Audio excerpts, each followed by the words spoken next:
Along the mist-drenched shores of Massachusetts, where the Atlantic winds seem to carry whispers of long-buried sins, stands a weather-worn stone marker few dare to approach. Local fishermen cross themselves when sailing past, and even the boldest historians refuse to speak openly about its meaning. The stone bears nothing but a date, 1687, and two names that once sent chills through every God-fearing colonist: Ezekiel and Judith Harrington. For nearly 20 years, these siblings built an empire of blood and accusation, growing rich from the cries of the condemned and the seizure of their homes. But when their unholy union produced twin children so grotesquely deformed that even the most hardened physicians fled in horror, whispers spread that divine justice had finally arrived. What truly happened in that isolated manor, where two 8-year-olds with twisted bodies and brilliant, dangerous minds plotted against their own parents, remained hidden under layers of fear and superstition. Until now. Before we continue with the Harrington family's dark history, make sure you subscribe and tap the notification bell, because here we uncover the stories most people would rather erase. And tell me in the comments what city or state you're listening from. These grim tales haunt every corner of America. The truth behind the Harrington fortune and its cursed heirs exposes a level of calculated evil that makes even the most hardened skeptic question what humanity is capable of when greed devours morality. In the Massachusetts Bay Colony of the 1660s, life was ruled by religious fervor and constant hardship. Tiny coastal settlements like Wickhams Harbor, barely 300 souls clinging to the cliffs and pine forests, survived on fishing, farming, and a fragile balance between reality and deep-rooted superstition. Puritan doctrine demanded relentless vigilance against the devil's influence, and in such isolation, suspicion could spread faster than fire in dry brush. At 28, Ezekiel Harrington possessed sharp features and cold gray eyes that would later become a symbol of judgment.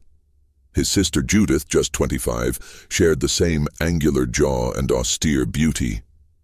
Ezekiel commanded authority through presence alone, while Judith worked in whispers, seeding doubts that bloomed into paranoia. Their father, a failed Boston merchant, had insisted on educating them in reading, writing, and the finer points of property law. When both parents succumbed to fever in 1663, the siblings were left with a modest farmhouse and crushing debt. Most in their position turned to labor or trade. The Harringtons, however, saw opportunity in the rising hysteria over witchcraft.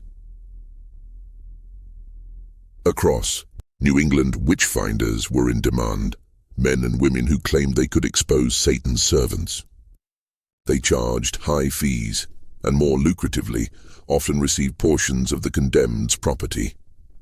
The Harringtons' first target was Milford, a village 2 days inland, plagued by crop failures and dying livestock.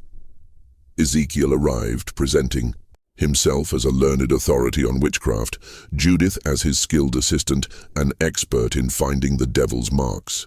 Their method was simple and merciless. Arrive, study the local power structure, then accuse those whose land or assets would yield the highest reward.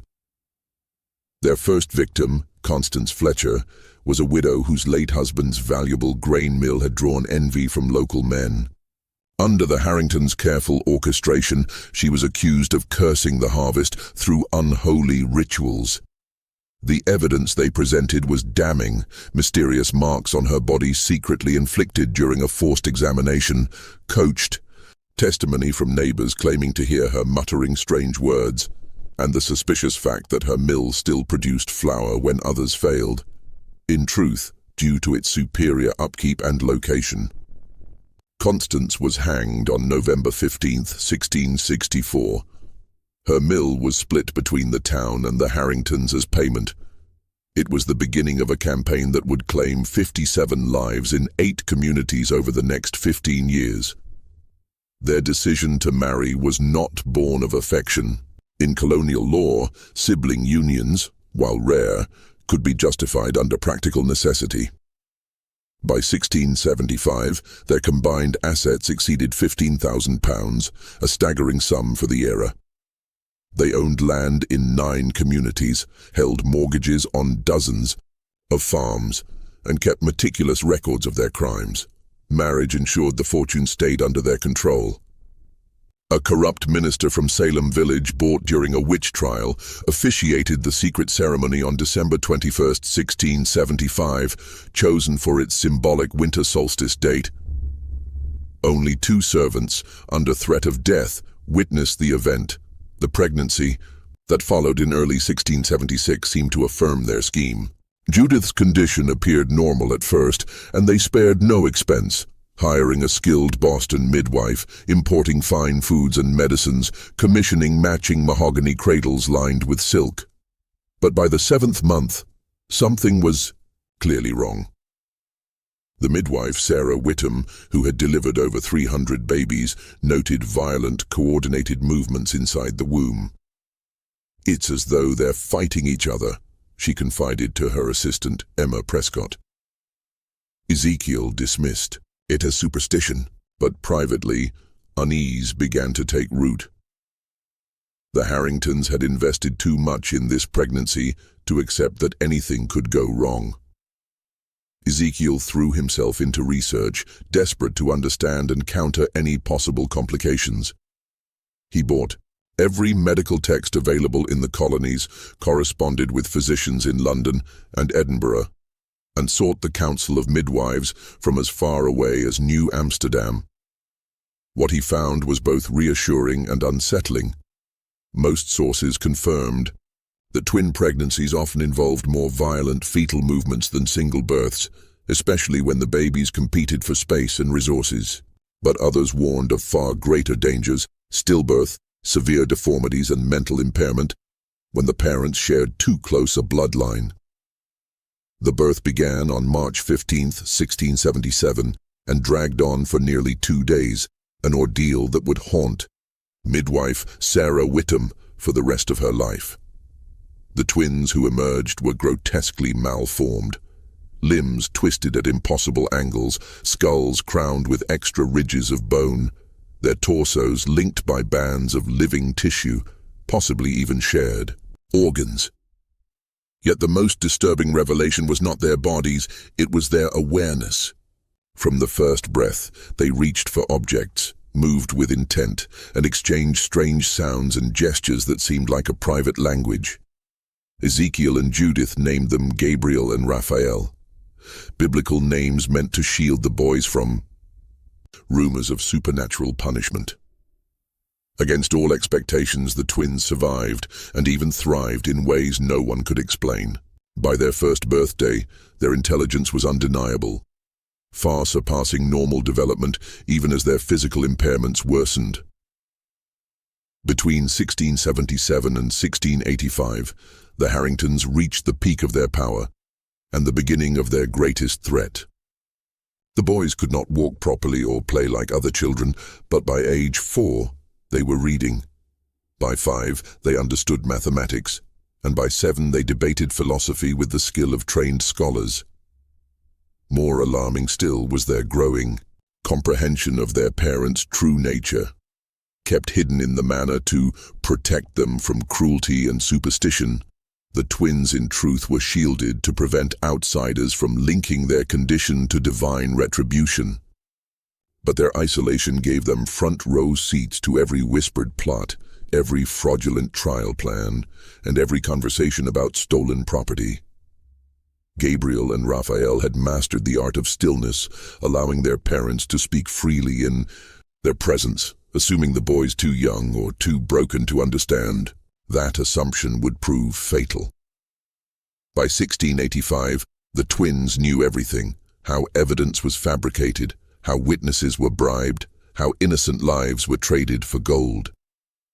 They also knew the truth of their own birth, that their deformities were the price of a sibling marriage designed to protect blood-stained wealth. That knowledge ignited a fierce mix of grief and rage, and from their beds they began to plot retribution. Their first opportunity came in the summer of 1685. when a young woman named Margaret Caldwell arrived seeking work. Margaret's father, Thomas Caldwell, had been executed for witchcraft in 1679, a conviction engineered by the Harringtons to seize his forge and prime land in Hadley's Crossing. She did not know the truth when she knocked on their door. She saw only respected, wealthy colonists who might offer her employment. What she found inside would change history. The twins' method of contact was both ingenious and heartbreaking.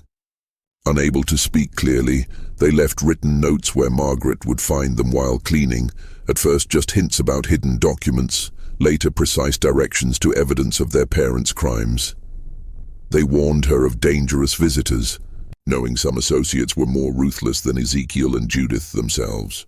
They had memorized the household's rhythms, giving Margaret just enough warning to avoid those who might harm her. The turning point came in September 1685. The twins told her where to find their parents' most damning records: a false wall, in Ezekiel's study concealing ledgers of 15 years' worth of witch trials, each entry recording the payments received, the property seized, and the expenses of bribery and witness fees. It was proof of a deliberate, calculated enterprise in mass murder. Margaret now carried the most dangerous secret in Massachusetts. If the Harringtons learned she knew, they would dispose of her as easily as they had dozens before. Her survival, and the boys, depended on exposing the truth while staying beyond their reach. The plan she ultimately devised would demand not only courage, but the cunning of a seasoned investigator. Rather than fleeing with the evidence or confronting the Harringtons directly, Margaret Caldwell took a slower, deadlier path.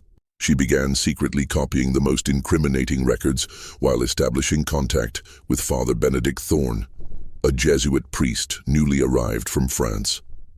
Thorne possessed both the theological knowledge to weigh supernatural claims and the political reach to investigate powerful colonial figures. At first, his interest in Margaret's story was cautious, but as he examined the documents she brought, ledgers, bribed witness lists, and maps showing seized properties, his skepticism turned to horror. The scale of the Harringtons' enterprise surpassed even his darkest expectations of human greed. Margaret had approached him with care.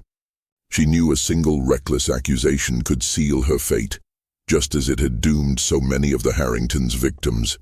But the steady trickle of evidence she provided painted a picture of 2 decades of systematic murder for profit. Thorne, unlike colonial magistrates who might dismiss such charges as slander, had both the authority and the will to pursue the matter, legally, morally, and, if necessary, spiritually. In October 1685, Thorne visited the manor under the guise of a friendly pastoral call, introducing himself to prominent members of the community and offering comfort to a family that had endured the tragedy of difficult births. Ezekiel and Judith, confident they could manipulate a clergyman, welcomed him as an opportunity to burnish their reputation.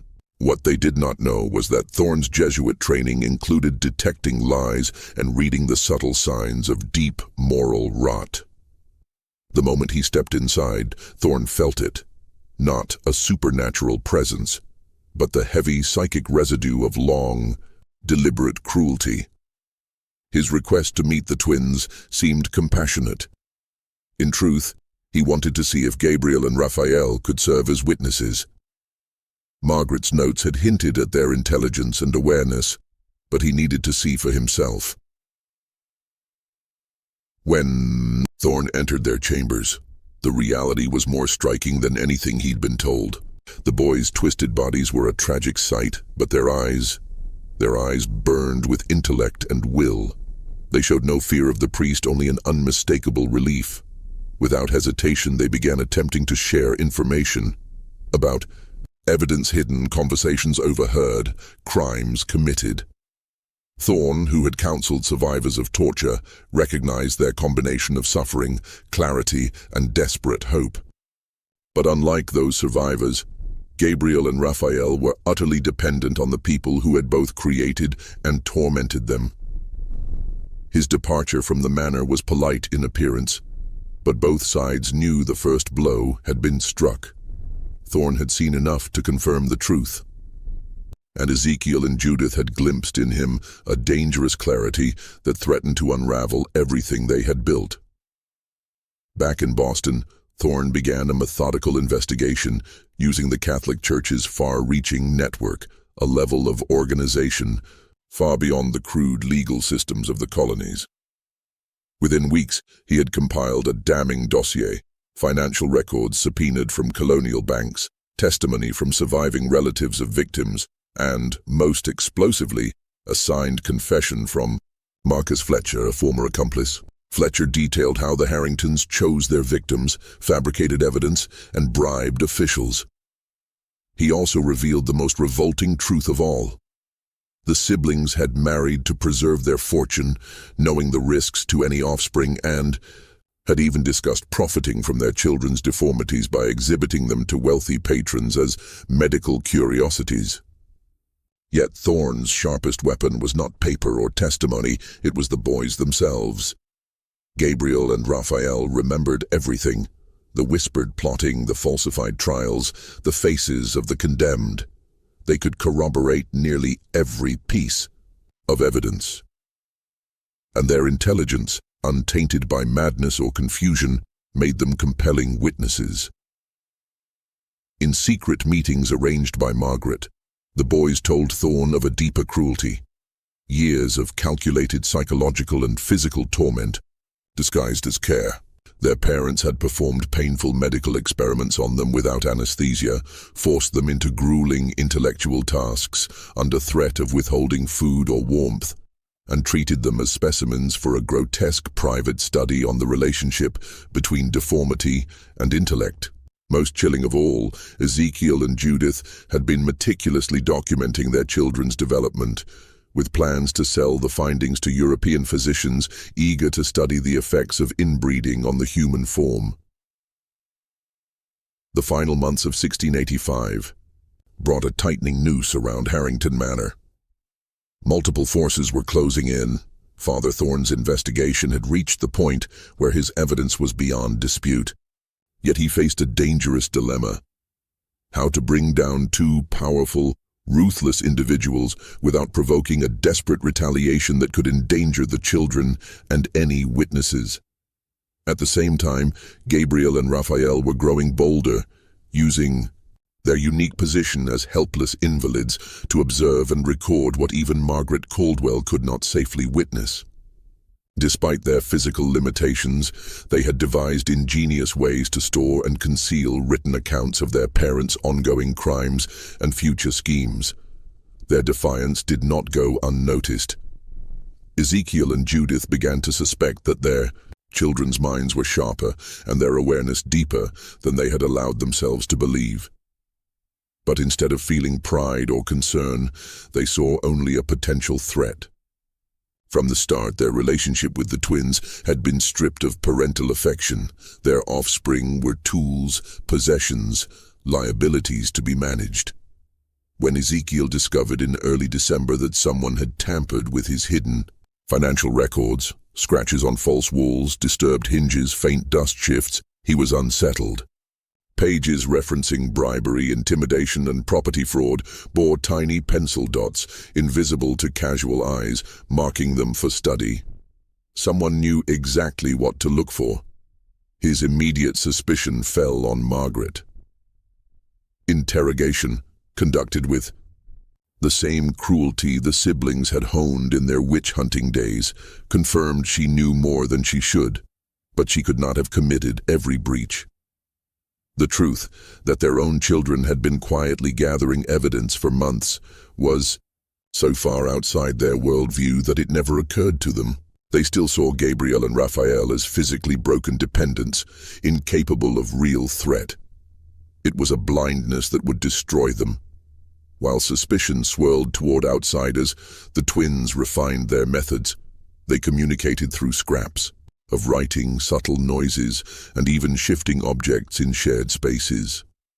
Forced by necessity to sharpen their minds, they had developed extraordinary powers of observation.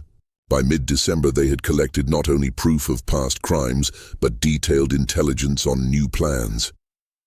Their parents intended to expand their operations into the Connecticut River Valley, exploiting unrest from recent Indian raids to accuse settlers of supernatural collaboration. Worse still, the boys overheard discussions of accidents that might befall disabled children in winter, and saw preparations that hinted at their own elimination before spring. Gabriel and Raphael understood their parents' psychology too well to simply run or send a warning. Instead, they resolved to accelerate their evidence gathering while crafting a final confrontation. A trap that would force Ezekiel and Judith to reveal their true nature in front of witnesses capable of ensuring justice. They knew they might not survive. But if their deaths exposed the empire of lies and murder, it would be worth the price. Their moment came on December 21st, 1685, the 10th anniversary of their parents' secret wedding. This date, celebrated privately as a twisted commemoration of their criminal partnership, always revealed the Harringtons at their most unguarded. That night, in a room directly above the children's chambers, the siblings would review their wealth, read from their victim lists, and plot the next season's work. The twins had listened to these annual recitations of evil all their lives. This year, they would turn it against them. The plan was daring. They arranged for Father Thorn to arrive during the evening's celebration, posing as a concerned clergyman dropping by with seasonal blessings. Unbeknownst to Ezekiel and Judith, their own children had orchestrated this moment with months of care, timing, positioning, and the knowledge of exactly how their parents would behave. The Manor's atmosphere that night was thick with malevolence. Downstairs, the siblings sorted ledgers, counted coin, and prepared the ritual that marked their most private victory. 10 years of unchallenged cruelty. Soon, they intended to leave Massachusetts for the less scrutinized, more profitable colonies of Carolina. What they did not realize was that the walls were closing in, and that their undoing was waiting in the floorboards beneath their feet. By late 1685, the Harringtons had already begun liquidating portions of their New England holdings, preparing to vanish into the southern colonies under assumed names. Carolina promised fewer eyes, looser oversight, and a fresh hunting ground. But in their upstairs prison, Gabriel and Raphael had spent weeks laying the groundwork for the night that would decide everything.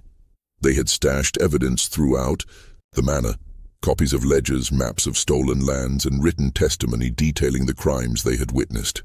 And more than that, they had spent months subtly weakening certain structural elements of the house, applying lessons learned from architectural treatises in their parents' own library. What they lacked in physical strength, they made up for in strategy and precision. Father Thorn's arrival that night was no accident.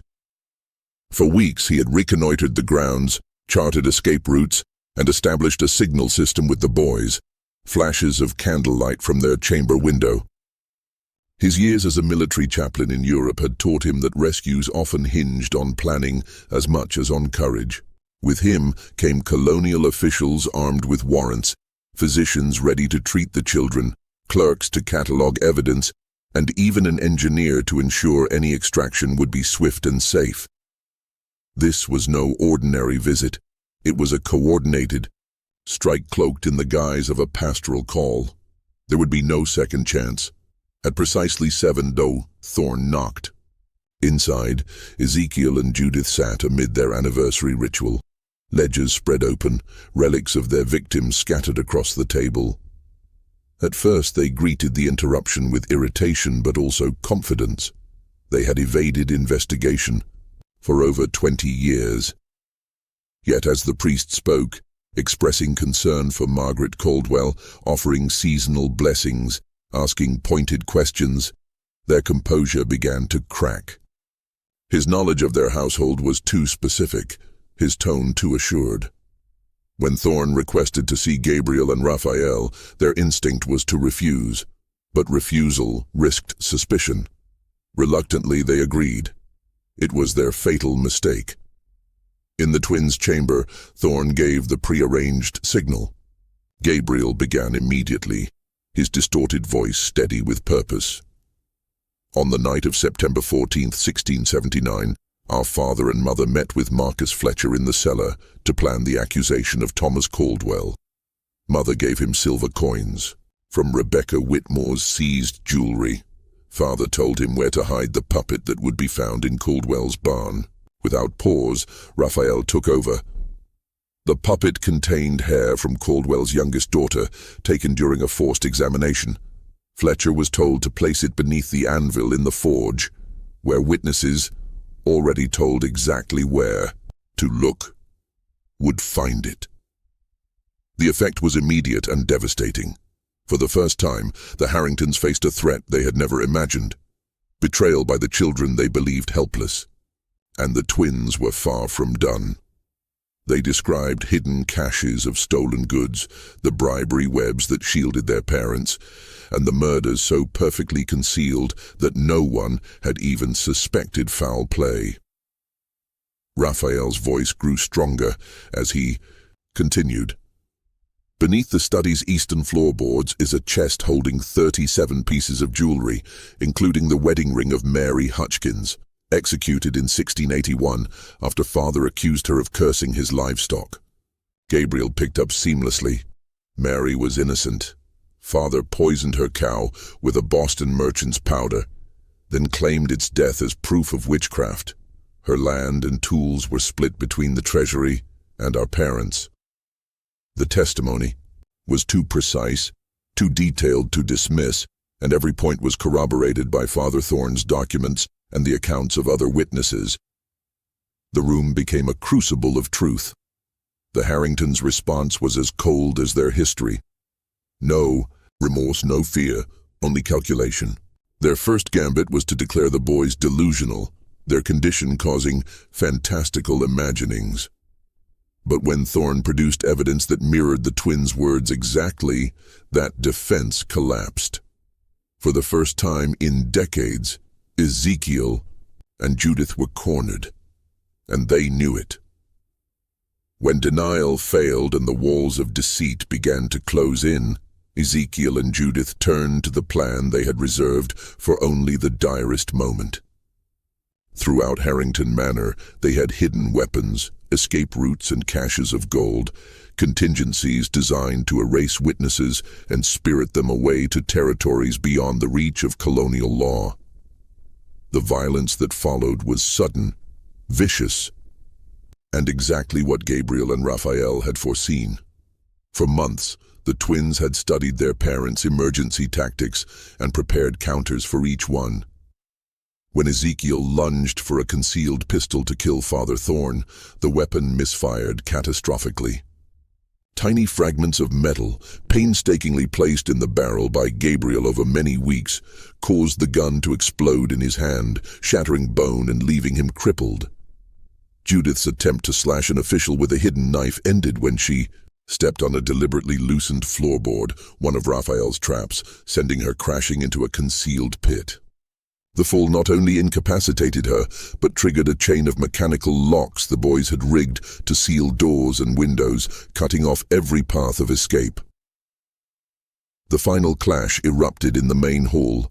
Here, the months of subtle structural sabotage reached their endgame. The twins had calculated precisely how much to weaken beams so the manor would collapse in a controlled pattern, blocking the siblings' retreat while leaving safe passages for rescuers. As Ezekiel and Judith made one last desperate move toward their children, the trap was sprung. The central supports gave way with a roar. Heavy timbers crashed down, pinning the Harringtons beneath a crushing weight, while a sheltered alcove, engineered by the twins, kept Gabriel, Raphael, Father Thorn, and the officials unharmed. The destruction did more than end the fight. The collapse ripped open secret rooms, spilling long-hidden evidence into the open. Ledgers, stolen goods, even human remains long thought lost to history. For the twins, it was more than a tactical victory.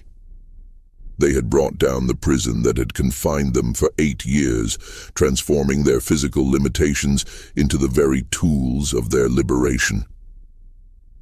When the dust settled, rescuers found a scene that would be etched into colonial memory. Ezekiel and Judith lay dead beneath splintered beams, their faces frozen in disbelief that their own helpless children had orchestrated their ruin. Gabriel and Raphael, battered but alive, were ready to give the testimony that would dismantle the empire their parents had built. The case shook Massachusetts to its core. The twins' words, combined with the mountain of evidence pulled from the wreckage, left no room for doubt. This had been a machine of judicial murder, fueled by greed and protected by corruption. Within days, colonial courts issued posthumous convictions, 57 counts of murder, along with charges of fraud, bribery, and conspiracy. Legal historians would later call it the most extensive criminal prosecution in colonial America, but the ripples extended far beyond 2 dead criminals. The Harrington revelations triggered a sweeping review of witch trial procedures, unearthing similar abuses in other towns and colonies. The notion that witchcraft accusations could be used as tools for profit and sanctioned murder took deep root in the public consciousness, hastening the decline of supernatural persecution in New England. The dismantling of the Harrington fortune took years. Over $25,000 in stolen assets were identified and painstakingly returned to the descendants of victims. The records found in the ruins revealed not only the scope of the theft, but also the meticulous, business-like way it had been carried out. Maps of seized lands, lists of bribed officials, even plans for future operations in other colonies. As for Gabriel and Raphael, their survival became a story in its own right. Dr. William Harvey, a royal physician summoned from London, determined that much of their supposed helplessness had been fabricated, enforced through neglect and psychological control. With proper food, care, and therapy, their mobility improved dramatically. Freed from the constant shadow of their parents, their intellect flourished. Within months, they were reading at adult levels, solving mathematical problems that challenged scholars, and producing art that captivated colonial intellectual circles. Against all odds, they had not only survived their parents' cruelty but emerged as living proof that moral clarity and willpower could outstrip even the darkest beginnings. Dr. Harvey's meticulous records of the twins' recovery became foundational texts in the emerging discipline of medical psychology, shattering the assumption that intellect was bound to physical form. His reports demonstrated that with proper care and education, even the most physically challenged individuals could reach extraordinary potential. Gabriel and Raphael's testimony remained critical in the months that followed, their precise recollections corroborating documents and implicating dozens of surviving accomplices who had profited from the Harringtons' crimes. Equally powerful was the fact that these accounts could not be dismissed as fantasy. Psychological examinations revealed no evidence of delusion or instability, only an unshakable clarity and moral resolve. Despite years of isolation and manipulation, the twins displayed remarkable emotional balance, a resilience that allowed them to adapt quickly to life beyond their prison walls. While their unusual appearance initially drew curiosity and fear, their intelligence and quiet dignity soon earned the respect of all who took the time to know them. The shift in public perception became a powerful argument for inclusion and education of those with physical differences.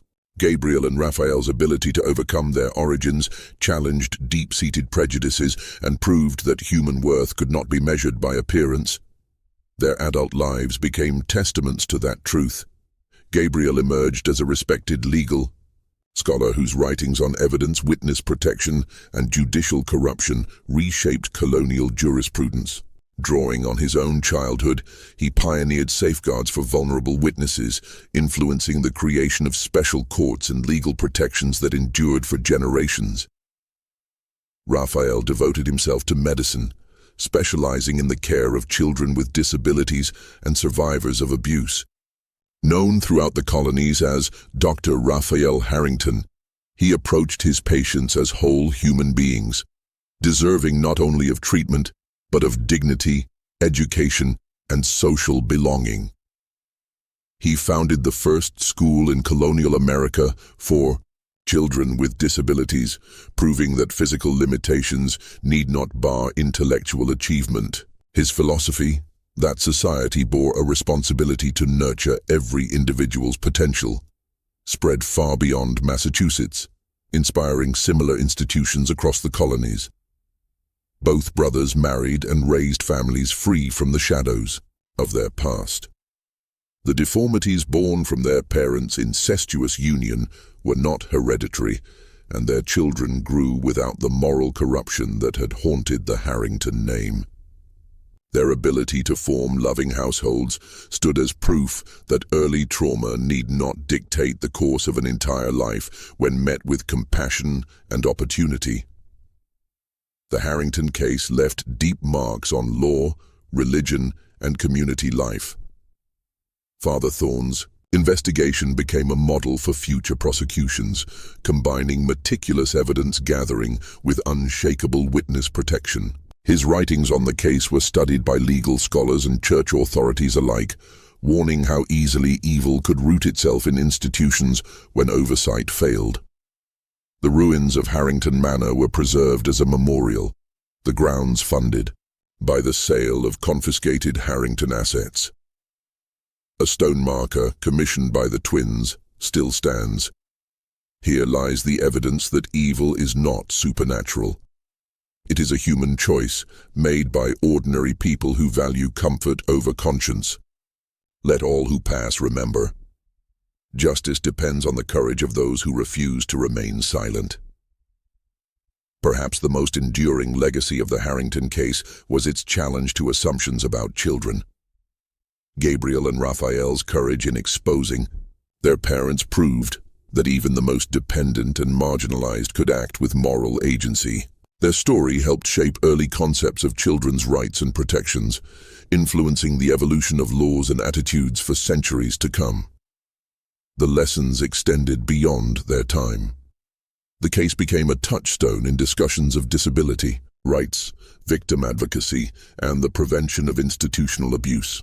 The twins showed that resilience and moral insight could survive even in the harshest conditions, and that society had an obligation to ensure every individual had the means to rise above adversity. The downfall of Ezekiel and Judith Harrington was not wrought by divine judgment, but by human courage. For nearly 2 decades, they thrived not as supernatural monsters, but as predators who understood how to exploit fear and turn neighbor against neighbor for profit. Their end came because a few refused to be silent. So, what do you think?